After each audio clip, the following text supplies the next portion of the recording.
Hi everyone, this is Liam the Prince, and welcome another episode for today. So before we start, I have some question for you.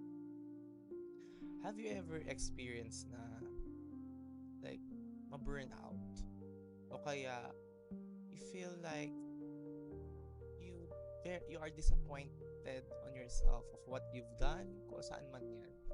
O kaya um like nawawalan ka na ng gana or you lose hope on everything you do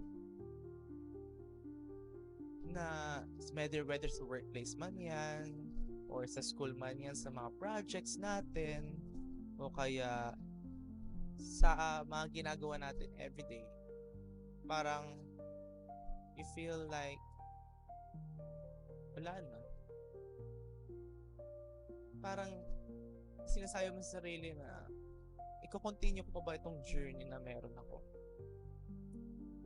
I-continue ko pa ba yung pangarap na gusto ko? Sa simple problem lang o na burnout lang ako. Pero minsan kasi meron tayong feeling na like binigay mo na lahat eh. But hindi pa sapat pa yung binigay mong effort. Parang may yung effort na kumbaga may yung 100% effort kaya mo bang bigay na 200%? Kumbaga hindi pa enough na yung effort na binigay mo na you don't know that meron pa pala kung bibigay na effort na akala mo yun na yung effort na kaya mong ibigay, na kaya mong ibira o kaya tawag na kaya mong ibuga, ganun. And like it's kind of normal naman na we feel burnout or parang hindi natin kinakaya na like we feel na gusto natin sumuko. Minsan nga may pagkakataon na like sabay-sabay na mga problema na hindi natin maintindihan yung mga problemang dinadala natin. Alam mo yung parang sumasabay na yung mga problema sa ginagawa natin everyday, whether yung nga sabi ko nga sa school or sa work. Pero sabi nga naman, all problems we face have different purposes. Tama naman, 'di ba? Like hindi naman ibibigay yung problemang iyon if hindi mo natin kaya or hindi mo kaya. And it's problems are normal for us. It's not abnormal. And wala dapat tayong katakutang problema. Kasi problems is a challenge for us to grow. Diba? Kaya it's just those things na obstacle, like what we call obstacle, diba? Where you need to be strong and help you to be stronger than anyone else. And pero sinasabi natin na pero bakit ako? O 'di ba? Parang pag mayroong problema na humarap sa atin sa sarili natin, bakit ako? Like wala naman akong ginagawa, ba't dumating to problema sa akin? Like nananahimik naman ako sa gilid, may ginawa po, tinatanong natin, may ginawa po ba akong mali? May ginawa po ba akong hindi kaaya-aya? Nagagawa lang po ba naman ako ng lesson? O kaya may ginagawa lang naman ako sa office, tama lang po yung ginagawa ko everyday, or gumagawa lang naman ako um, ng kung ano man para ito sa pangarap ko. O kaya para para sa aking dreams, sa aking buhay. Tas bigla-bigla na lang may darating na problema. Alam mo 'yun? O kaya tatanungin natin na pero bakit naman po ang iba? Pero ops lang. Never compare yourself on how other handles their problems because they have their own abilities. Kumbaga, we have our own uniqueness kung paano natin i-handle ang mga problema natin sa buhay. kung paano natin mako-conquer ang mga problems na kinakarap natin. Sabi ko nga kanina na ang problema ay normal sa atin yung buhay. Because kung wala naman, kung isipin natin, kung wala tayong problema kinakaharap, paano tayo mag-grow? Paano natin ma-achieve yung success? Although, sabihin natin, walang problema at na-achieve na agad yung success.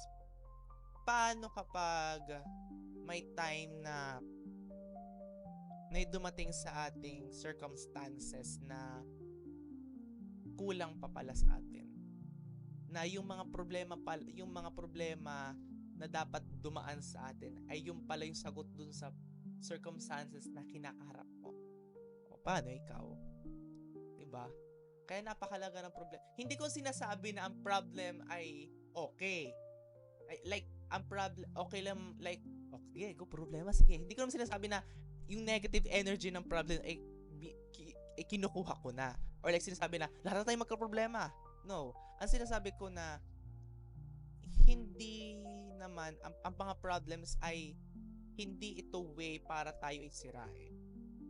Hindi ito yung way na para tayo ay ibagsak or itigil na sa ating journey towards sa ating dreams na gustong-gusto nating makuha. Problems is a way for us to be stronger in terms ating characteristics, in terms sa ating emotional state, in terms of what we think. Parang character development. Na-enhance yung ating character as a person on handling some things. Malay mo yung problem na yon ay yung problem na kinakaharap mo at naharap mo na ay isang kumbaga ay isang yung learnings na nakuha mo doon sa problems noon ay magagamit mo para sa another problems or magagamit mo siya to fight another battles. Sorry na yung aking to fight another battles. Kaya hindi ko sinasabi na mali ang problema or kinukuha ko na yung energy ng mga problems. No, I'm saying that ang problems is, as I said earlier, na ang mga problema ay nakakatulong sa atin for us to grow. Yun nga. But the headline here is, kaya mo naman eh. Diba? Kakayanin natin to because I believe in it. Kahit may pagkakataon na burnout ka or natatanong mo sa sarili mo, bakit ako? But still, look at you. Look at yourself. Nakatayo ka pa. At patuloy ka pa rin lumalaban. At hindi mo na namamalayan na doon ka na pala sa dreams na gusto mo. Alam mo yung reklamo ka sa mga problema. Ay, kahirap na, makakainis, pagod na ako. Yung umiiyak ka na every night. Nababurnout ka na, nadidrain na yung iyong sarili. Sa pagpunta mo lagi sa work o sa pagpunta mo lagi sa school, na umiiyak ka na, sabi ko, papasok na naman sa work, papasok na naman sa school. But still, narating mo ang gusto mong marating. Na hindi mo namamalayan, hala, graduation na pala. At matatanggap mo na yung mga awards natatanggap mo na yung mga awards na pinaghirapan mo. Na hindi mo na-realize, pinaghirapan ko pala. Diba? Kasi, tayo mostly, tayo ay reklamo. Pero hindi na natin mamalayan. Patuloy lang tayo. Nakuha na pala natin yung gusto natin. Kaya, di ko naman sinasabing masama magreklamo kasi normal naman sa tao magreklamo. Pero, once na sa harapan kasi natin yung hirap, at nagrereklamo agad tayo, na mas mahaba pa yung pagrereklamo kaysa dun sa nagawa mo.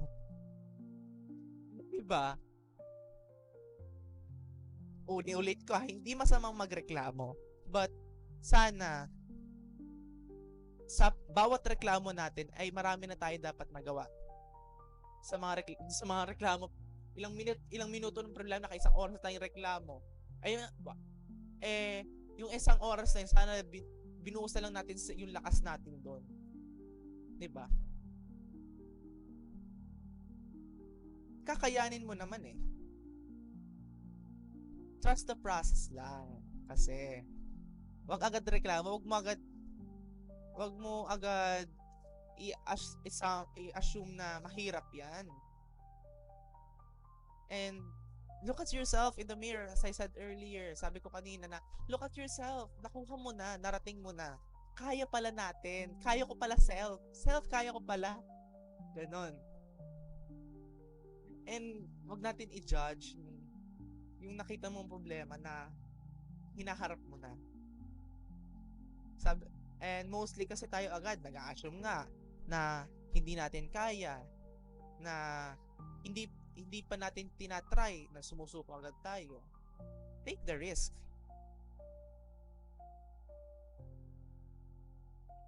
It's okay to take the risk. But before you take the risk, you should assess yourself, kaya ko ba to? Ilang. Diba? So, ang tanong ko para sa iyo, kaya mo pa ba? O tanong natin sa sarili natin, self, kaya pa ba natin? At mahaba pa ang lalakbayin natin. Mahaba pa ang lalakbayin natin papuntungo dun sa ating hinaharap. Pero sa bawat lakbay na tinatahak mo, hindi mo na namamalayan, malayo na palang nararating mo. Ngayon ka pa ba susuko kung kailan malayo nang nararating mo? Ngayon ka pa ba susuko kung kailan malapit ka na sa iyong destinasyon na matagal mo nang pinapangarap na marating? Ngayon ka pa ba susuko kung kailan malapit mo nang hawakan yung gusto mong yung pangarap na gusto mong mahawakan? Nakaharap ka sa mga tao dahil nakuha mo na yung gusto mo. You achieve the success you've wanted to have. It's okay to pause. It's okay to pause. Saglit lang. Para ilabas man lang yung emotions na gusto mong ilabas. Gusto mong iiyak alam mo yung masakit na naramdaman mo sa mga problemang hinaharap mo. Pero tayo ka ulit at magpatuloy sa tinatahak mong goal. Kaya pa yan, self. Kaya pa yan. Kaya this is the reminder for us na never lose hope sa mga ginagawa natin. Kahit maliit man lang yung bagay na yan. Kahit 1%, okay yan. At least may nagawa ka. At least umuusad ka. Na hindi mo na mamalayan yung 1%, nadadagdagan yan. Yung 1% na yun, mamaya maging 2%, 3%, nasa maging 100% na.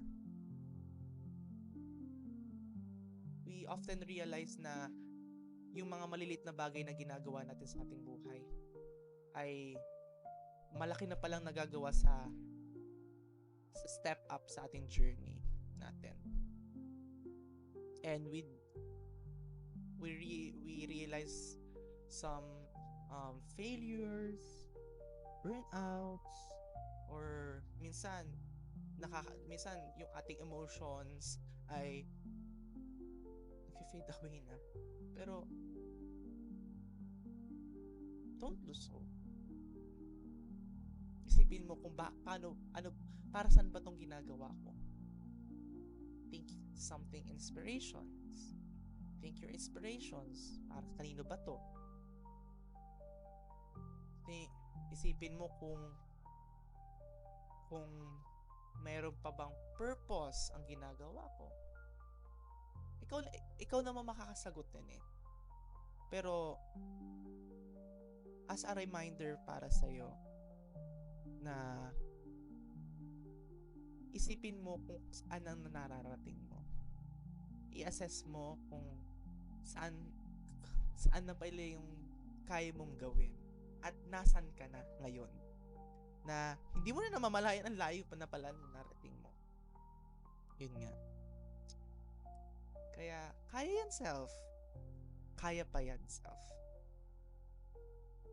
And that's it for our episode for today. Alam nyo, for my takeaways naman, minsan nare-realize ko while assessing this episode, parang it applies din sa akin. Kasi tayo mga tao kasi mahilig tayong magreklamo, parang sa bawat burnout reklamo na reklamo, pero hindi pa natin namamalayan na malayo na pala ang narating ko. May magagawa din pala pagreklamo. Hindi naman ganoon. Pero ayun nga, kakayanin ko pala ito. Sobra lang talaga sa pagreklamo, ganoon. Masyado na nababurnout tayo kasi reklamo na reklamo. Anyway, thank you very much for listening, and don't forget to follow us on Twitter at LiamNiPrince11, and of course our Spotify.